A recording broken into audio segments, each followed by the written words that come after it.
Following my two videos with regards to Khadija, I have received an anonymous tip with regards to Khadija's drug escapades.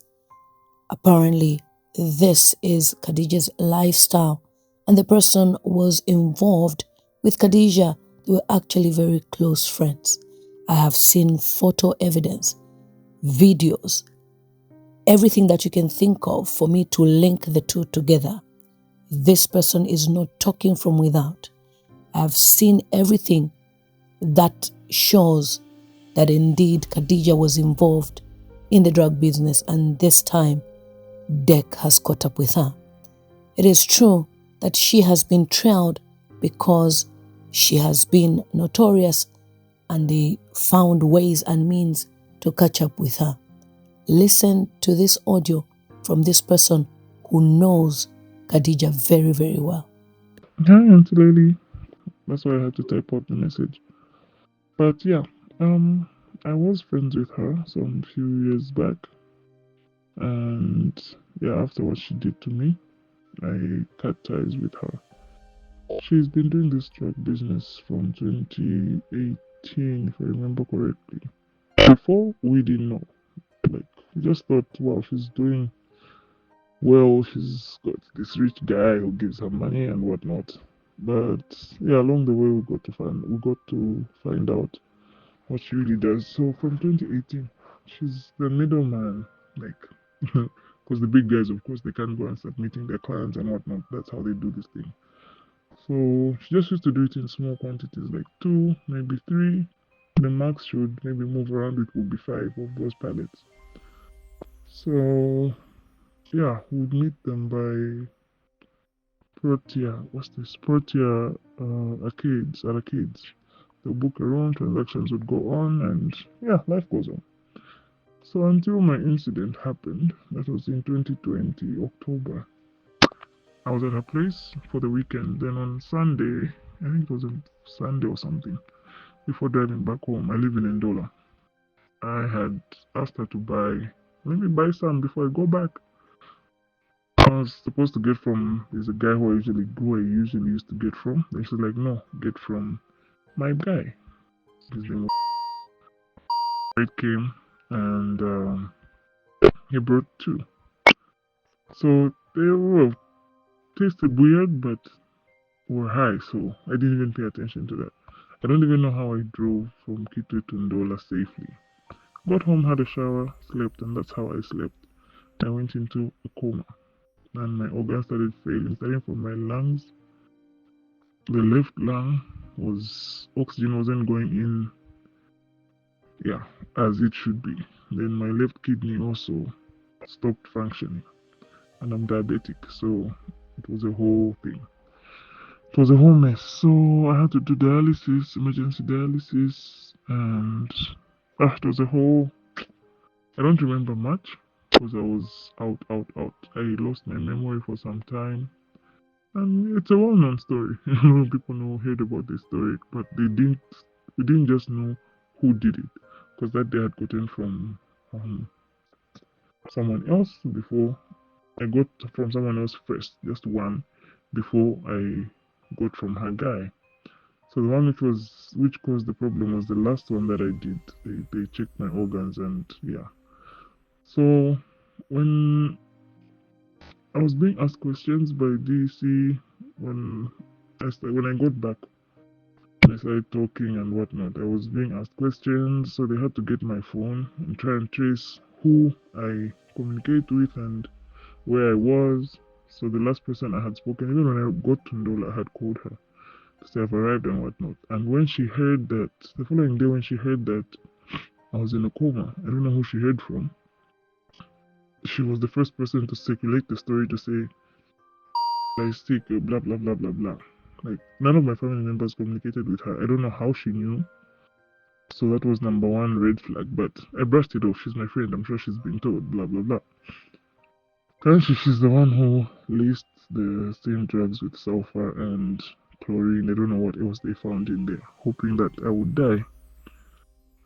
So yeah, and all this was done because of a guy. some rich guy from Kitwe, who she apparently also wanted. Sad. But anyway, that passed. So I didn't know that all this while they've been tracing her.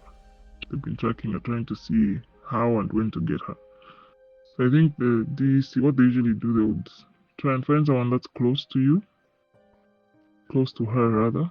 Then they would even pay them, just give us information, her movements and whatnot. So I'm sure one of her friends has been their puppet. So this parcel that she received on was it Sunday, Saturday? I don't know, over the weekend. It was coming from Osaka, so apparently it was being tracked from Osaka. It came with Likili bus. She came here in Ndola, picked it up from Likili, went to Kitwe, picked up in the evening, went back to Kitwe. They were just following her slowly, quietly. She didn't even know. And then she started off from her place, I think around 0304, headed for Congo. They followed, I think, up to not Chisamba, Chambishi. Somewhere there along the road, that's where they found her and got her. Her car, the car she was using, yes, it was not hers, but it was for Commander. Yeah, her car, she has an alien. She doesn't even have a big car to scare people. No, I don't even know why people fear her so much. Maybe because she associates with these big people. I don't know. But yeah, she's been in this business for a very long time. And a lot of people have died at her hands, so which is really sad. And you can't keep on destroying people's lives, killing innocent people, and expect your life to go on like nothing has happened. So this is just her karma, and everything that she's getting, she deserves it. This is just the beginning. There's a lot more. There's a lot more that goes on, but yo, yeah. So that's that. And also this lifestyle that she wants to portray to people, like she's rich and whatnot. She's not. She just does it for social media. She's not. She's not rich at all. She's just a regular girl who is used by these men who even sleep with her. And all the people in this cartel thing, trust me, she's slept with all of them. I was found in a few of those situations, yeah, but she can do anything for money, anything. There's a girl who was in Kitwe, similar illustration to mine. She liked the guy who she was dating, and some Somalian guy. What was his name? Abu or something. Abdu. His baby mama. They were very good friends. She wanted the guy, so she would lure you to start doing the drugs and whatnot. No, just try it. Blah blah blah. So the girl was pregnant. Then prematurely she went into labor. I don't know what she did or whatever shrine or hang that she went to, and took the girl to the hospital. Only called the baby daddy afterwards to say, no, I've taken her to the hospital. As she was delivering, the baby died. I mean, the mother died, and the baby was out halfway. But the child is there. She's now 4 or 5. She should be. It happened a few years back. Everyone knows this story.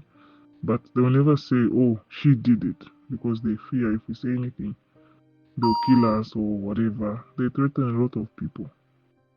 This life that they live.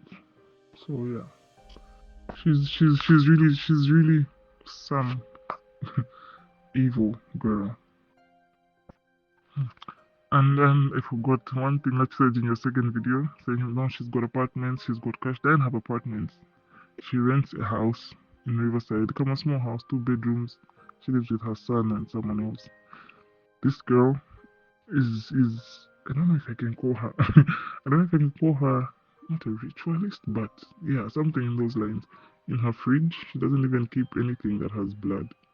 You should go to her house today. You can send someone to her house today. Trust me, they won't find vegetables, juice, water, anything else. Nothing with blood. Nothing. No meat, no chicken, no fish, no nothing. She doesn't sleep on her bed. I don't know what conditions they're given when doing these things. doesn't sleep on her bed. In the middle of her bed, there's a mortar. What is it called? I don't know, whatever they throw in there. She's just got this. I don't know this. I don't know what I can call it, but yeah. They sleep in shrines. She doesn't sleep at night. They sleep in shrines. They go to all sorts of places. She's done a lot of people dirty, but because of the fear people have, because of the people she associates with, they can't say anything. So it's really sad. I actually congratulated the Dick people for finally getting her, because a lot of people have really lost their lives. They've just become something else. Thank God for me, after I got better in 2021, I was taken to rehab, Great North Rehab Center. I was there for 7-8 months. I had to fully heal.